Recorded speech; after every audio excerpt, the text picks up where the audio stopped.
From Studio 1A in Tampa, Florida, comes a talk show that really feels your pain and tells you like it is. We love America and all that freedom-loving Americans want to protect. Live from coast to coast and on your radio, it's For the People with Keith Allen. We'll help you survive this thing called life. We're for the people. Whatever your source of stress or strife, for the people is there. Hello, Mr. and Mrs. America. I am Keith Allen and proudly welcoming you to this Wednesday's edition of For the People for May the 17th, 2017. Donald Trump in New London, Connecticut, giving a commencement address to some cadets for the Coast Guard, a very important position, protecting the homeland and also saving lives. Great thing there. And here is Donald Trump, a little of that sound from just moments ago. Thank you and congratulations to the class of 2017. Great job. And General Kelly, I want to thank you for your leadership as the Coast Guard's Service Secretary. You've really been something very, very special to us as a country and to me and our administration. You've done, throughout your entire life, an incredible job defending your country. Thank you very much, John. Thank you. And John and all of his folks are also doing an incredible job protecting our homeland and our border. And I'm thrilled that my first address to the Service Academy is the graduation ceremony of the United States Coast Guard. Believe me, it's a great honor. I've been here before, and it's a very, very special place. Every cadet graduating today as your Commander-in-Chief, it is truly my honor to welcome you aboard. And you should take a moment to celebrate this incredible achievement. Governor Malloy, thank you for being here. Governor, thank you. We're glad you could join us, and I know how busy the governors are nowadays, and they're out there fighting. It's never easy. Budgets are a little tight, but we're doing a job. All of us are doing a job working together. I want to also thank Admiral Zukroft and his leadership. His leadership has been amazing. Today's graduates will be fortunate to serve under such capable and experienced commandant. He really is fantastic. Thanks also to Admiral Rendon, the Academy Superintendent. Admiral, I understand you come from a true Coast Guard family. 2 brothers, a nephew, a cousin, have all passed through these halls. That's very impressive. I guess you like the place, right? Somebody in your family has been doing something right, I can tell you that.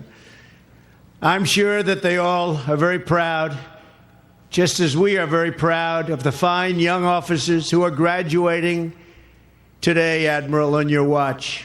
I would also like to take this opportunity to express our appreciation to all of the parents and the grandparents and family members who have supported these amazing graduates. Give your parents and everyone a hand. Come on.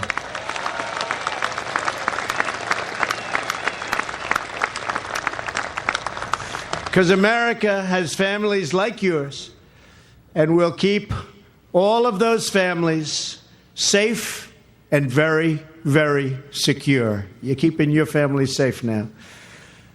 If you are not already, you're about to become military families. So starting today, I hope you feel the full gratitude of our nation. These fine young cadets are about to take their rightful place on the front line of defense for the United States of America. Cadets, you deserve not only the congratulations, but the gratitude of each and every American, and we all salute you. A proud nation.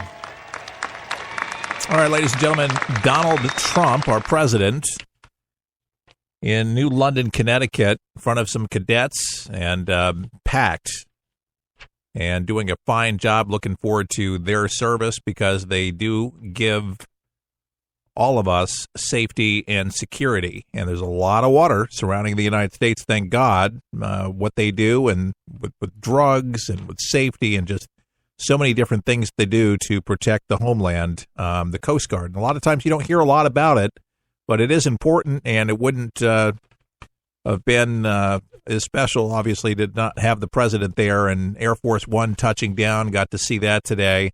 Pretty impressive, but to see these young people that really do a fine job and to dedicate their lives to service, that's what it's all about, folks. Now, House Speaker Ryan is urging people to not jump to conclusions in the wake of the report that President Trump did something wrong when talking with FBI Director James Comey. There's a lot of stuff surrounding this. You've heard a lot about it. A lot of people are talking about it from the left and from the right.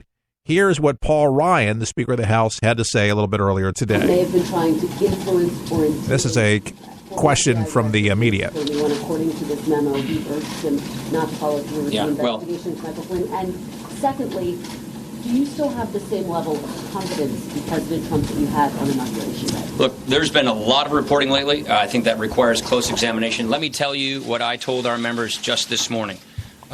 We need the facts. It is obvious there are some people out there who want to harm the president, but we have an obligation to carry out our oversight regardless of which party is in the White House. And that means before rushing to judgment, we get all the pertinent information. The House Oversight and Government Reform Committee has appropriately requested this memo, and I'm sure we're going to want to hear from Mr. Comey about why, if this happens as he allegedly describes, why he didn't take action at the time. So there are a lot of unanswered questions. What I told our members is, now is the time to gather all the pertinent information.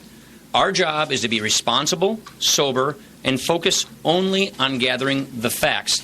That is what Congress does in conducting oversight of the executive branch. Now, let me just mention something. Left already coming out saying that Paul Ryan and the right are obstructing justice and already asking for the head of Donald Trump, basically saying impeachment. Oh, yeah, that's the word. Impeach him, though he's done nothing wrong, but always jumping into the worst case scenario without any facts to back it up. And as you heard, speaking to reporters, Paul Ryan backed the House Oversight Committee Chairman, Jason Chaffetz, his request for oversight to see the apparent February memo where Comey made these claims among with other documents. Now, the House Speaker said that Congress should also hear from Comey himself. So how is that obstructing justice right now or any kind of investigation into it, please? He asked why, if Comey indeed made such a request as alleged, he did not take action at the time. Pretty good question, I would say. Paul Ryan, some more from him. Do you worry about some of the drip, or some of these controversies having an impact on Republicans in the House? I don't worry about things that are outside of my control. I worry about things that are within our control, and that is whether or not we do what we are elected to do, which is to solve people's problems. That's the other thing I think I'd like to make. I think people in America turn on the TV and they think this is all that's happening. This is all we're doing and all we're discussing. That's just not the case. I want the American people to know that we're busy, hard at work, fixing their problems. You just heard from the chairman of the Ways and Means Committee talking about moving down the path of getting comprehensive tax reform done because we know that's really important to unlocking economic growth and competitiveness for American companies. The point I want to make here is, you've heard me say this before, we're going to walk and chew gum at the same time. We're going to keep doing our jobs. We're going to keep passing our bills. We're going to keep advancing our reforms that we are elected to advance while we do all these other things that are within our responsibility. And that's what we will be judged in 2018. Did we make people's lives better? Did we solve problems? Did we fix the problems that people are confronting in their daily lives? That, to me, is what matters most, and that is how we will be judged. You know, that's just common sense right here. There's plenty of work to be done, but you got the left. Well, this is what the left is saying, because I think that Elijah Cummings pretty much echoes the sentiment of the left. You'd be concerned that the continued failure of the House Republicans to take action in the face of this onslaught of allegations will cause significant damage to the faith that the American people have in the credibility and the integrity of our committees and the House of Representatives. Of course, Speaker Ryan has shown he has zero appetite for any investigation of President Trump. Instead, he appears to have minimized any oversight whatsoever. Last night, our chairman, Representative Chaffetz, tweeted that he wants copies of the Comey memos. He said, and I quote, my subpoena pen is ready, end of quote. The problem is that we have been waiting for months for the chairman to pick up his so-called subpoena pen and use it against the White House. In March, just a month after the president allegedly pressured Director Comey to drop the Flynn investigation, Chairman Chaffetz and I sent a bipartisan letter to the White House requesting documents relating to General Flynn. But the White House completely refused. Okay. The White House is obstructing our investigation, covering up for General Flynn, and refusing to provide not a single document, not a single syllable. Zilch. Nothing. Nothing. Zilch. Nothing. Blah. And a whip for you, my friend. This is just the, again, tireless, desperate acts of the left to demonize this president. Now, you know, a lot of people have defended Donald Trump. Some people say it's not good to defend the president. Well, Vladimir wants to step in, and he wants to be the hero. And I'm thinking this is probably not a great idea, given the fact, and I haven't even really heard the left really weigh in on all of this or say anything right now, as today they were on because of the Republicans speaking out against, then the Democrats came out shortly after.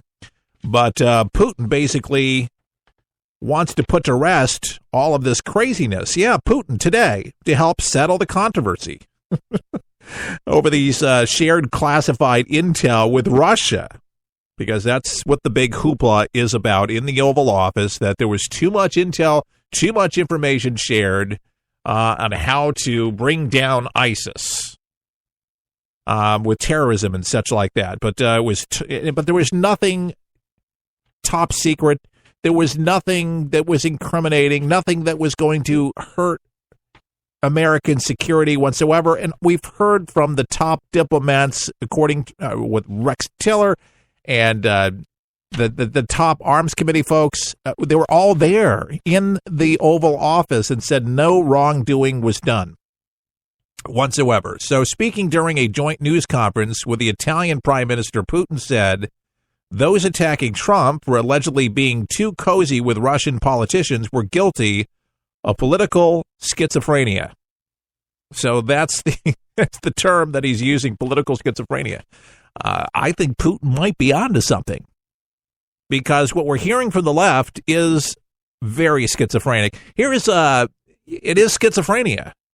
It is disgusting. And again, it takes away. Listen, Washington is always about politics. There's always going to be politicking going on, but these are just all-time lows. This is not helping anybody's constituency. It's not helping the American people at all, one iota. You heard from the Speaker of the House, Paul Ryan, saying that there's so many other things that need to be done, that they're working on, focusing on, and I'm glad that he told the American people that his focus is getting these bills passed so it helps everybody. Tax reform, healthcare, for instance. Here's Peter King. If Director Comey in any way thought that he was being intimidated or the president was trying to interfere with an investigation, I believe that Director Comey had an obligation to report it to the Justice Department, to tell those around him, because that could be considered a crime. All right. So then we heard from the left, Representative Swallow. We got to hear a little bit more from them because we try to make it fair. You can kind of hear from both sides, but it is interesting to hear the difference. Cost of these events has become too much for the people